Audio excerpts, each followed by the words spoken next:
Hello, good morning everyone. तो कैसे हैं आप सब? उम्मीद करते हैं स्वस्थ होंगे, मस्त होंगे और परीक्षा की तैयारी में व्यस्त होंगे। तो चलिए स्टार्ट करते हैं आज का करंट अफेयर। उससे पहले देख लेते हैं आज का मोटिवेशन लाइन। मुश्किलें वो चीज़ें नहीं होती जो हमें तब दिखती है। मुश्किलें वो चीज़ें नहीं होती जो हमें तब दिखती है जब हमारा ध्यान लक्ष्य पर नहीं होता है। तो लक्ष्य पर जब हमारा ध्यान नहीं होता है तो हमें बहुत सारी मुश्किलें दिखती है। लाइट नहीं है, पैर में दर्द है, सर दर्द है। जब हमारा लक्ष्य पर हमारा पूरा फोकस होता है तो हमें कोई भी मुश्किल नहीं दिखता है। तब हमें कोई भी कुछ भी कितना मुश्किल आ जाए कुछ भी हमें नहीं दिखता है। तो चलिए स्टार्ट करते हैं। आज का हमारा पहला क्वेश्चन है, हाल ही में 13वां भारतीय अंगदान कब मनाया गया? तो अंगदान दिवस ये कब मनाया गया 13वां? तो ये मनाया गया है 3 अगस्त को। कब मनाया गया है? तो 3 अगस्त को मनाया गया। ये कैमा मनाया जा रहा है? तो यह 13वां अंगदान दिवस मनाया जा रहा है। कैमा है ये? 13वां अंगदान दिवस, जो कि 3 अगस्त को मनाया गया है। अच्छा, 1 अगस्त को क्या क्या मनाया है हम लोग? तो 1 अगस्त को मुस्लिम महिला अधिकार दिवस मनाया गया है। वर्ल्ड वाइड डे मनाया गया है। कब मनाया गया है? तो ये 1 अगस्त को मनाया गया है। और नेक्स्ट है विश्व लंग्स कैंसर दिवस, जो कि 1 अगस्त को मनाया जाता है। 2 अगस्त को क्या मनाया गया है? तो 2 अगस्त को मनाया गया है अर्थ ओवर डे, जो है वो 2 अगस्त को मनाया गया है। चलिए बढ़ते हैं अगले क्वेश्चन की ओर। हमारा अगला क्वेश्चन है, हाल ही में डुरंड कप का 132वां संस्करण ये कहाँ पे शुरू हुआ है? तो डुरंड कप का 132वां संस्करण कहाँ पे शुरू हुआ है? तो ये शुरू हुआ है कोलकाता में। कहाँ पे शुरू हुआ है? तो कोलकाता। कोलकाता किसकी राजधानी है? तो ये पश्चिम बंगाल की राजधानी है। कोलकाता किस नदी के किनारे है? तो ये हुगली नदी के किनारे है। किस नदी के किनारे है? तो कोलकाता हुगली नदी के किनारे है। ये जो डुरंड कप है ये कैमा होने वाला है? तो कौन सा संस्करण है इसका? तो ये है 132वां संस्करण है। अच्छा, ये कब से स्टार्ट होने वाला है? तो ये 3 अगस्त से शुरू। डुरंड कप 132वां जो है वो 3 अगस्त से ये इसकी शुरुआत होने वाली है। यह जो है भारत में होने वाली एक फुटबॉल प्रतियोगिता है। डुरंड कप जो है ये फुटबॉल प्रतियोगिता है। अच्छा, फुटबॉल, तो फुटबॉल से संबंधित और कौन कौन से होता है? तो फीफा कप। कौन कौन सा? तो फीफा कप जो होता है वो फुटबॉल से संबंधित है। संतोष ट्रॉफी फुटबॉल से संबंधित है। यूरो कप जो है वो संबंधित है फुटबॉल से। और मर्डेका कप ये किससे संबंधित है? तो ये सब फुटबॉल से संबंधित है। अभी जो ये डुरंड कप ये पहली बार कहाँ पे हुआ था? तो ये पहली बार शिमला के अन्ना डेल में ये आयोजित किया गया था। पहली बार कब आयोजित किया गया था? तो शिमला के अन्ना डेल जो शहर है वहाँ पे ये पहली बार आयोजित किया गया था। इसकी डुरंड फुटबॉल कप इसकी स्थापना कब हुई थी? तो इसकी स्थापना 1888 में हुई थी। स्थापना कब हुई थी? तो 1888 में हुई थी। इसका नाम किसके नाम पे रखा गया है? तो इसका नाम सर मोर्टिमर डुरंड के नाम पे रखा गया था, जो कि इसके संस्थापक है। किसके नाम पे रखा गया है? तो सर मोर्टिमर डुरंड, जो कि संस्थापक है इनके। यह एशिया का सबसे पुराना मौजूदा फुटबॉल टूर्नामेंट है। एशिया का सबसे पुराना। चलिए बढ़ते हैं अगले क्वेश्चन की ओर। हमारा नेक्स्ट क्वेश्चन है, असम में अमृत वृक्ष आंदोलन ऐप। कौन सा ऐप? अमृत वृक्ष आंदोलन ऐप और वुड वेस्ट इंडस्ट्री पंजीकरण वेब पोर्टल को किसने लॉन्च किया है? तो किसके द्वारा ये लॉन्च किया गया है? तो ये लॉन्च किया गया है हेमंत बिस्वा शर्मा, जो कि असम के मुख्यमंत्री है। इनके द्वारा ये लॉन्च किया गया है।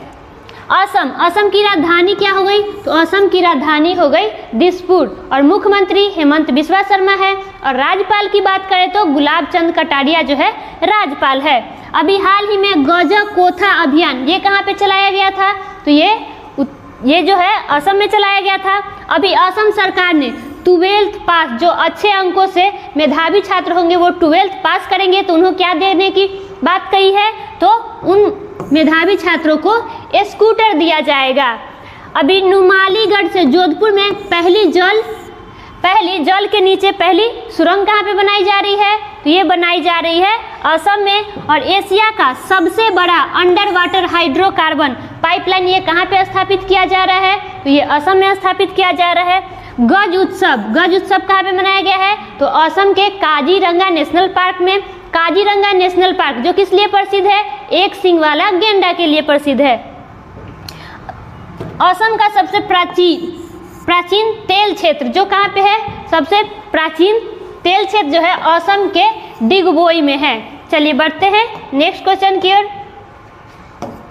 हमारा अगला क्वेश्चन है, हाल ही में किस राज्य सरकार ने सभी नगर निगमों में पशु जन्म नियंत्रण केंद्र स्थापित करेगी? तो पशु जन्म नियंत्रण केंद्र ये कहाँ पे स्थापित किया जाएगा? तो ये स्थापित किया जाएगा उत्तर प्रदेश में। कहाँ पे स्थापित किया जाएगा? तो उत्तर प्रदेश में यह स्थापित किया जाएगा। ये जो पशु जन्म नियंत्रण केंद्र है इसका स्थापित करने का उद्देश्य क्या है? तो इसका उद्देश्य है बच्चों और जनता, वहाँ का जो बच्चा है, जो जनता है, उसको कुत्तों से हमले को रोकने के लिए यह स्थापित किया जा रहा है। इस केंद्र की स्थापना के बाद अब तक लगभग 2.16 लाख से अधिक कुत्तों की नसबंदी की गई है। अच्छा, अभी नंद बाबा दुग्ध मिशन योजना ये कहाँ पे स्टार्ट की गई है? तो ये उत्तर प्रदेश में स्टार्ट की गई है। स्वच्छता के लिए कौन सा पुरस्कार उत्तर प्रदेश को दिया गया है? तो हुडको पुरस्कार से सम्मानित किया गया है। बेघर बुजुर्गों के लिए उत्तर प्रदेश सरकार ने क्या स्टार्ट की है? तो एल्डर लाइन की स्टार्ट की है उत्तर प्रदेश सरकार ने। देश के पहले मोटो जीपी कार्यक्रम की मेजबानी करने वाला पहला राज्य कौन सा बना है? तो उत्तर प्रदेश बना है। मोटो जीपी कार्यक्रम का स्टार्ट पहला मेजबानी करने वाला देश का ये पहला है, और मेजबानी करने वाला भी पहला राज्य कौन सा है? तो उत्तर प्रदेश है। तीसरा, खेलो इंडिया यूनिवर्सिटी गेम का आयोजन कहाँ पे किया गया है? तो ये किया गया है उत्तर प्रदेश में। खेत सुरक्षा योजना जो कि पूरे राज्य में लागू किया गया है, ये किस राज्य में लागू किया गया है? तो उत्तर प्रदेश में लागू किया गया है। 53वां टाइगर रिजर्व कौन सा है? तो रानीपुर टाइगर रिजर्व जो कि कहाँ पे है? उत्तर प्रदेश में है। और उत्तर प्रदेश की ये कौन सा टाइगर रिजर्व है? तो ये उत्तर प्रदेश का चौथा टाइगर रिजर्व होगा। चलिए बढ़ते हैं नेक्स्ट क्वेश्चन की ओर। हमारा अगला क्वेश्चन है, हाल ही में किसने पूर्वी नौसेना कमान के चीफ ऑफ स्टाफ का पदभार संभाला है? तो पूर्वी नौसेना कमान का चीफ ऑफ स्टाफ का कमान किसने संभाला है? तो वो है समीर सक्सेना। वाइस एडमिरल समीर सक्सेना ने ये पद संभाला है। चलिए बढ़ते हैं नेक्स्ट क्वेश्चन की ओर। हमारा अगला क्वेश्चन है, हाल ही में मॉनसून पुस्तक का विमोचन किसने किया है? तो मॉनसून पुस्तक का विमोचन किसके द्वारा किया गया है? तो वो किया गया है अभय के द्वारा। अभय के, जिन्होंने मॉनसून पुस्तक का विमोचन किया है। अभी हाल ही में स्मोक एंड एसेज पुस्तक जो है इसको किसने लिखा है? तो अमिताभ घोष के द्वारा लिखा गया है। वार एंड वुमेन यानी युद्ध एवं महिलाएं पुस्तक के लेखक कौन है? तो वो है M.A. हसन। विक्ट्री सिटी किसकी पुस्तक है? ये पुस्तक है सलमान रुश्दी की। The power of the thought पुस्तक के लेखक कौन है? तो वो है B.K. शिवानी। इसको याद कैसे रखिएगा? द पावर, तो पावर किसके पास होता है? शिव जी के पास होता है पावर, तो ऐसे आप याद रख सकते हैं। नेक्स्ट क्वेश्चन है, द गोल्डन ईयर्स के लेखक कौन है? तो रस्किन बॉन्ड। गोल्डन से रखेंगे गोल्ड, और गोल्ड मतलब सोना। सोना लेके कहीं जाना क्या होता है? रिस्क होता है। सोना लेके जाना कहीं रिस्क का काम है, इसे ऐसे याद कर लीजिएगा। नेक्स्ट है भारत के वित्त मंत्री, उसके लेखक कौन है? तो A.K. भट्टाचार्य। भारत के जो वित्त मंत्री है इस पुस्तक के लेखक कौन हो गए? तो A.K. भट्टाचार्य है। नेक्स्ट है मास्टर रेसिडेंशियल रियल एस्टेट, इस पुस्तक के लेखक कौन है? तो वो है आसविंदर सिंह। कौन है? आसविंदर सिंह। नेक्स्ट है आजादी पुस्तक के लेखक कौन है? तो अरुंधति राय। आजादी पुस्तक के लेखक कौन है? अरुंधति राय, जिनको अभी हाल ही में 45वां यूरोपीय निबंध पुरस्कार दिया गया है अरुंधति राय को आज़ादी पुस्तक के लिए। आज़ाद पुस्तक के लेखक कौन है? तो आज़ाद पुस्तक के लेखक है गुलाम नबी आज़ाद। देखिए इसको कैसे याद रखिएगा, तो इसमें भी आज़ाद है और इसमें भी आज़ाद है, तो ऐसे आप इसे याद रख सकते हैं। चलिए बढ़ते हैं नेक्स्ट क्वेश्चन की ओर। हमारा अगला क्वेश्चन है ज्यूरिख फिल्म फेस्टिवल 2023 में गोल्डन आई पुरस्कार किसे मिलेगा? तो ये ज्यूरिख फिल्म फेस्टिवल 2023 में गोल्डन आई पुरस्कार किसे दिया जाएगा? तो वो दिया जाएगा डायने क्रूगर। किसे दिया जाएगा? डायने क्रूगर को दिया जाएगा। अभी हाल ही में ये जो ज्यूरिख फिल्म फेस्टिवल है इसका आयोजन कब से कब तक होने वाला है? तो ये 28 सितंबर से 8 अक्टूबर तक ये चलेगा। अभी साहित्य अकादमी पुरस्कार 2023 से किसे सम्मानित किया गया है? तो वो दिया गया है प्रिया एस को दिया गया है। एलिजाबेथ लॉन्गफोर्ड पुरस्कार से किसे सम्मानित किया गया है? तो रामचंद्र गुहा को दिया गया है ये पुरस्कार। गीता प्रेस जिनको अभी हाल ही में कौन सा पुरस्कार दिया गया है? तो गांधी शांति पुरस्कार 2021 जो कि 2023 में दिया गया है। पंडित पीडी बाउल को कौन सा पुरस्कार दिया गया है? तो इनको दिया गया है कला महोत्सव का पहला क्रांति लाइफ टाइम अचीवमेंट पुरस्कार जो है पंडित पीडी बाउल को दिया गया है। माइकल रोसेन जिनको अभी हाल ही में पेन प्रिंटर पुरस्कार 2023 से सम्मानित किया गया है। चलिए बढ़ते हैं नेक्स्ट क्वेश्चन की ओर। हमारा अगला क्वेश्चन है हाल ही में नागदेव धोंधो महानोर का 81 वर्ष की आयु में निधन हो गया है। किनका? तो नागदेव धोंधो महानोर का कितने वर्ष में निधन हो गया है? तो 81 वर्ष में इनका निधन हो गया है। इनका संबंध किससे है? तो ये कौन है? तो ये है एक कवि। ये कौन? इनका संबंध किससे है? ये एक कवि है। ये जो है मराठी कवि है। कौन से? मराठी कवि एवं गीतकार भी थे जिनको ना धो महानोर के नाम से जाना जाता है। कौन सा था? ना धो महानोर के नाम से किसे जाना जाता है? तो नागदेव धोंधो महानोर को किस नाम से जाना जाता है? ना धो महानोर के नाम से इनको जाना जाता था। इनकी कविता एवं मराठी फिल्मों में गीतों के लिए जाना जाता है। इनकी कविता और जो मराठी गीत है वो फिल्मों में भी उपयोग किया जाता था। इन्हें 1991 में पद्मश्री से भी सम्मानित किया गया है। 1991 में पद्मश्री पुरस्कार भी इनको दिया गया है। ये राज्य विधानसभा के परिषद के सदस्य भी ये रह चुके हैं। अच्छा, अभी हाल ही में जिनका निधन हुआ उनको एक बार रिवाइज कर लेते हैं। सलीम दुर्रानी जो कि पूर्व क्रिकेटर है, इनका निधन हो गया है। एसपी हिंदुजा जो कि हिंदुजा ग्रुप के अध्यक्ष है, हिंदुजा ग्रुप के अध्यक्ष है, इनका निधन अभी हाल ही में हो गया है। गुम्फी पटेल जो एक अभिनेता थे जिन्होंने महाभारत में इनका रोल है, तो इनका भी अभी निधन हो गया है। मामा शकुनी का रोल इन्हीं का था। नेक्स्ट है गीतांजलि अय्यर जो कि एक एंकर थी, इनका भी निधन हो चुका है। सतीश कौशिक जो कि एक अभिनेता और फिल्मकार थे जिनका हाल ही में निधन हो गया है। टीना टर्नर जो कि एक सिंगर थी, इनका भी निधन हो गया है। परवेज मुशर्रफ जो कि पाकिस्तान के पूर्व राष्ट्रपति रह चुके हैं, इनका हाल ही में निधन हो गया है। नेक्स्ट है नीलमणि फूफन जो कि एक कवि थे। 57वां ज्ञानपीठ पुरस्कार इन्हें ही दिया गया था। 57वां ज्ञानपीठ पुरस्कार, इनका भी निधन हो चुका है। नेक्स्ट है शरत बाबू जो कि एक तमिल अभिनेता थे, इनका भी निधन हो चुका है। ये सब याद रखिएगा, ये इम्पॉर्टेंट है तो इसलिए इनको अच्छे से याद रखिएगा। चलिए बढ़ते हैं अगले क्वेश्चन की ओर। हमारा नेक्स्ट क्वेश्चन है हाल ही में 7वीं हॉकी पुरुष एशियाई चैंपियनशिप ट्रॉफी का आयोजन किस शहर में किया जा रहा है? तो ये किस शहर में किया जा रहा है? तो ये किया जा रहा है तमिलनाडु की राजधानी चेन्नई में किया जा रहा है, जिसको सुपर प्रसारित नगर से भी नाम से जानते हैं। क्या? तो सुपर प्रसारित नगर के नाम से इनको जाना जाता है, चेन्नई को। चलिए बढ़ते हैं नेक्स्ट क्वेश्चन की ओर।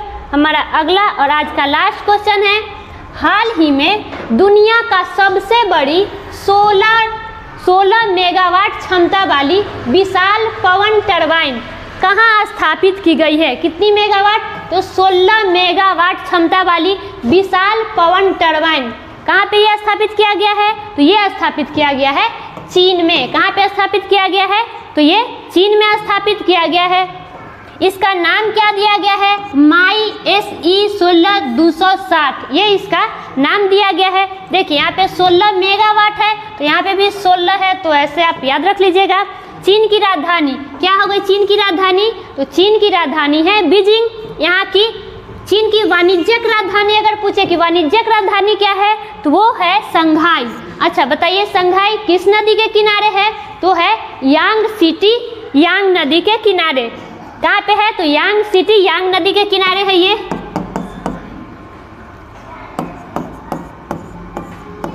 यांग सिटी नदी के किनारे है। यहाँ की मुद्रा क्या हो गई? तो यहाँ की मुद्रा है रेनमिनबी और युआन, ये दोनों जो है यहाँ के मुद्रा है। यहाँ के प्रधानमंत्री अभी कौन है? तो प्रधानमंत्री है शी जिनपिंग। कौन है प्रधानमंत्री? तो शी जिनपिंग यहाँ के अभी प्रधानमंत्री है। अभी हाल ही में चीन ने पंजाब प्रांत में परमाणु ऊर्जा संयंत्र स्थापित करने के लिए किस देश के साथ समझौता किया है? तो ये पाकिस्तान के साथ समझौता किया है। दुनिया का पहला हाइपरसोनिक विंड टनल JF-22 का निर्माण किस देश के द्वारा किया गया है? तो चाइना ने इसका निर्माण किया है। एशिया का मरीज, एशिया का मरीज किसे कहते हैं? तो चीन को कहते हैं। और यूरोप का मरीज किसे कहा जाता है? तो वो तुर्की को कहा जाता है। एससीओ का हेडक्वार्टर मुख्यालय कहाँ पे है? तो एससीओ का मुख्यालय चीन की राजधानी बीजिंग में है। कहाँ पे है? तो बीजिंग में है। एससीओ 2023 का अभी मेजबानी कौन कर रहा है? तो इसका मेजबानी अभी भारत के द्वारा किया जा रहा है।